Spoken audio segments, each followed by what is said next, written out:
Chapter 10, In the Storm. Leatherhead is about 12 miles from Mayberry Hill. The scent of hay was in the air through the lush meadows beyond Pryford, and the hedges on either side were sweet and gay with multitudes of dog roses. The heavy firing that had broken out while we were driving down Mayberry Hill ceased as abruptly as it began, leaving the evening very peaceful and still. We got to Leatherhead without misadventure about 9 o'clock, and the horse had an hour's rest while I took supper with my cousins and commended my wife to their care. My wife was curiously silent throughout the drive and seemed oppressed and with forebodings of evil. I talked to her reassuringly, pointing out that the Martians were tied to the pit by sheer heaviness, and that the utmost could but crawl a little out of it. But she answered only in monosyllables. Had it not been for my promise to the innkeeper,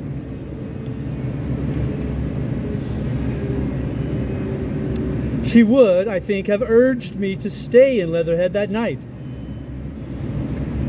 Would that I had. Her face, I remember, was very white as we parted. For my own part, I had been feverishly excited all day. Something very like the war fever that occasionally runs through a civilized community had got into my blood, and in my heart I was not so very sorry that I had to return to Mayberry that night. I was even afraid that last fusillade I had heard might mean the extermination of our invaders from Mars. I can best express my state of mind by saying that I wanted to be in it at the death. It was nearly 11 when I started to return. The night was unexpectedly dark to me. Walking out of the lighted passage of my cousin's house, it seemed indeed black.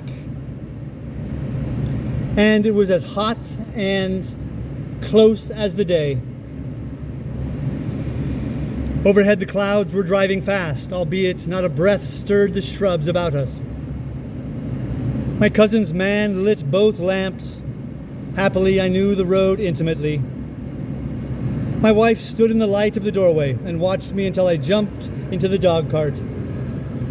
Then abruptly she turned and went in, leaving my cousins side by side, wishing me good hap.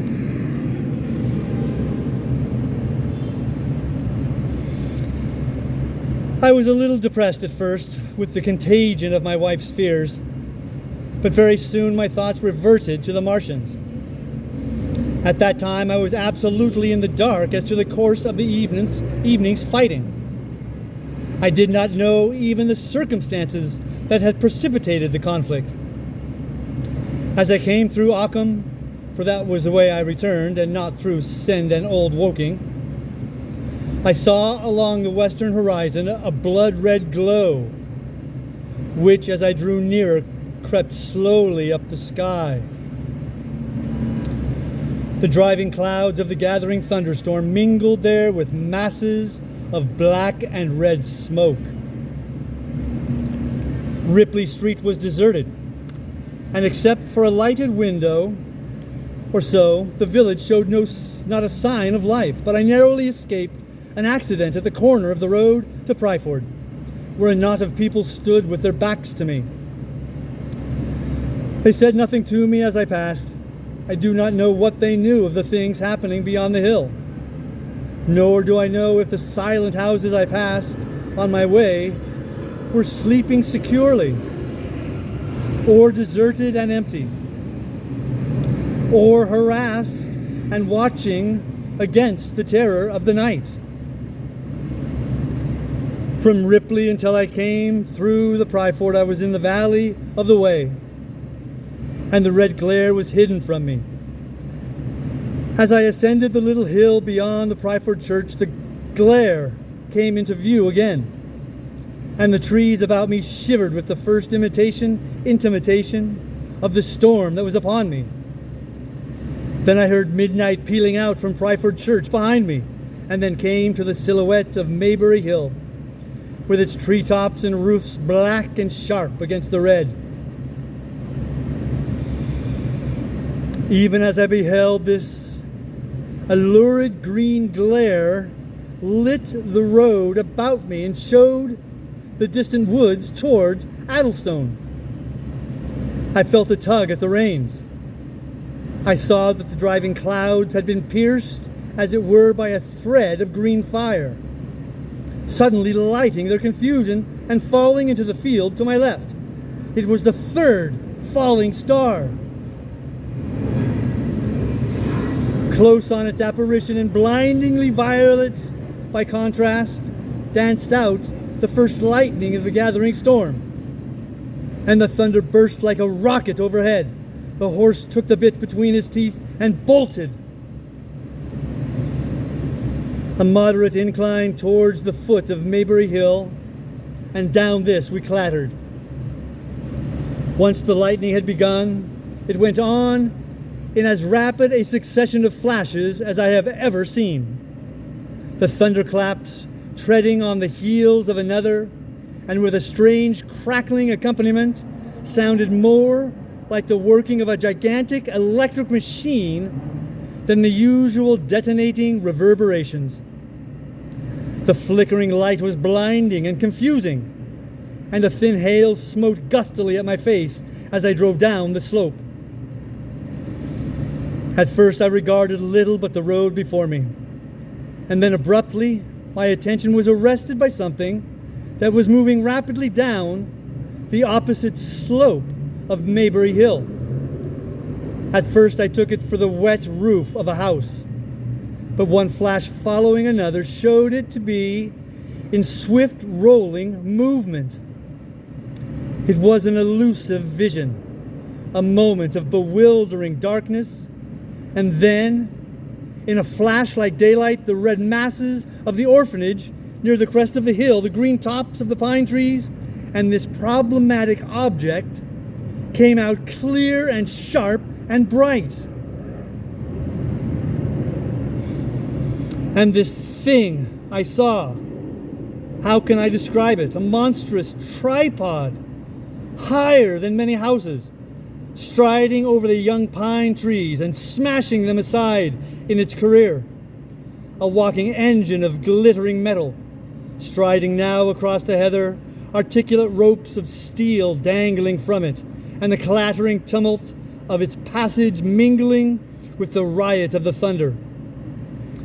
A flash, and it came out vividly, heeling over one way with 2 feet in the air, to vanish and reappear almost instantly, as it seemed with the next flash, 100 yards nearer. Can you imagine a milking tool tilted and bowled violently along the ground? That was the impression those instant flashes gave. But instead of a milking stool, imagine it a great body of machinery on a tripod stand. Then suddenly the trees in the pine wood ahead of me were parted, as brittle reeds are parted by a man thrusting through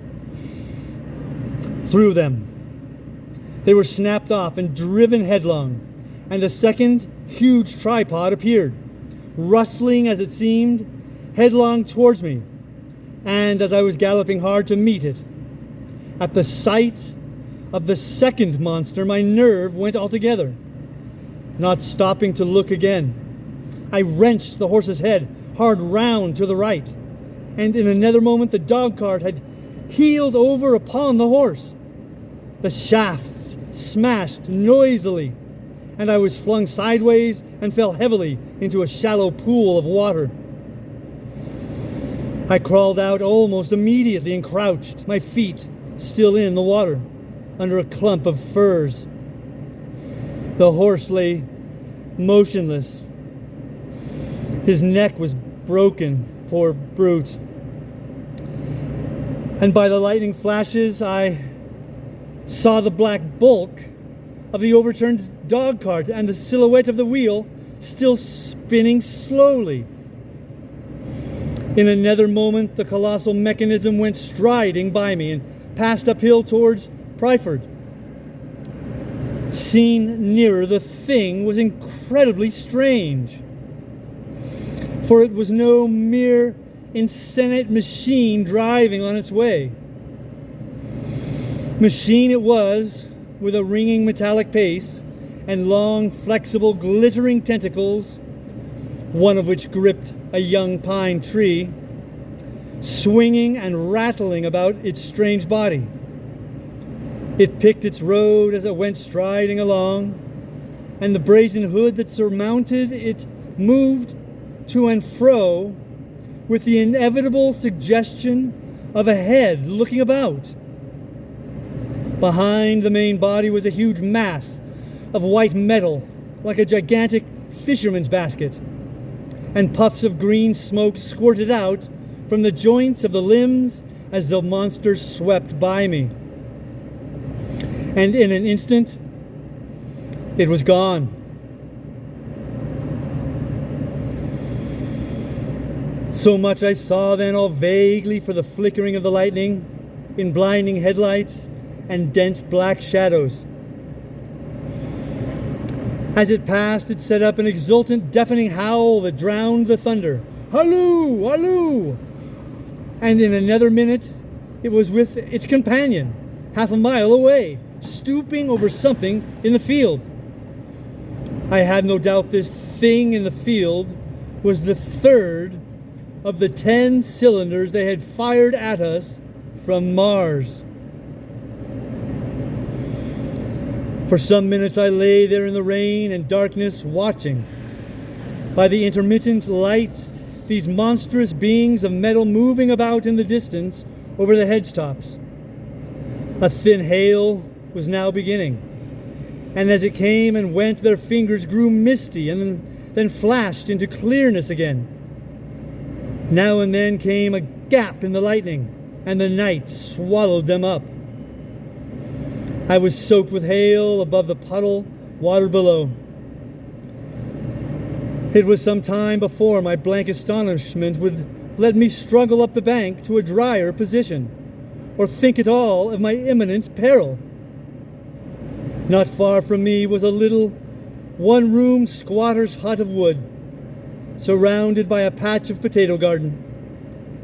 I struggled to my feet at last, and crouching and making use of every chance of cover, I made a run for this. I hammered at the door, but I could not make the people hear, if there were any people inside. And after a time I desisted, and availing myself of a ditch for the greater part of the way, succeeded in crawling, unobserved by these monstrous machines, into the pine woods towards Maybury. Under cover of this, I pushed on, wet and shivering now, towards my own house.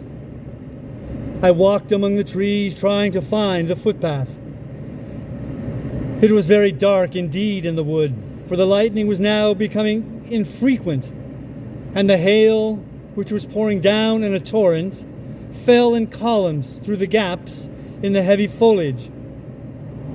If I had fully realized the meaning of all the things I had seen, I should have immediately worked my way round through Byfleet to Street Cobham, and so gone back to rejoin my wife at Leatherhead. But that night the strangeness of things about me and my physical wretchedness prevented me, for I was bruised, weary, wet to the skin, deafened and blinded by the storm. I had a vague idea of going on to my own house, and that was as much motive as I had. I staggered through the trees, fell into a ditch, and bruised my knees against a plank, and finally splashed out into the lane that ran down from the College Arms. I say splashed, for the storm water was sweeping the sand below the hill in a muddy torrent. There in the darkness, a man blundered into me and sent me reeling back. He gave a cry of terror, sprang sideways, and rushed on before I could gather my wits sufficiently to speak to him. So heavy was the stress of the storm just at this place that I had the hardest task to win my way up the hill. I went close up to the fence on the left and worked my way along its palings. Near the top, I stumbled upon something soft, and by a flash of lightning saw between my feet a heap of black broadcloth and a pair of boots. Before I could distinguish clearly how the man lay, the flicker of light had passed. I stood over him waiting for the next flash. When it came, I saw that he was a sturdy man, cheaply but not shabbily dressed. His head was bent under his body, and he lay crumpled up close to the fence as though he had been flung violently against it. Overcoming the repugnance natural to one who had never before touched a dead body, I stooped and turned him over to feel for his heart. He was quite dead. Apparently his neck had been broken. The lightning flashed for a third time, and his face leaped upon me. I sprang to my feet. It was the landlord of the Spotted Dog, whose conveyance I had taken. I stepped over him gingerly and pushed on up the hill. I made my way by the police station and the College Arms towards my own house. Nothing was burning on the hillside, though from the common there still came a red glare and a rolling tumult of ruddy smoke beating up against the drenching hail. So far as I could see by the flashes, the houses about me were mostly uninjured. By the College Arms, a dark heap lay in the road. Down the road towards Maybury Bridge there were voices and the sound of feet, but I had not the courage to shout or to go to them. I let myself in with my latchkey, closed, locked, and bolted the door, staggered to the foot of the staircase, and sat down. My imagination was full of those striding metallic monsters and of the dead body smashed against the fence. I crouched at the foot of the staircase with my back to the wall, shivering violently.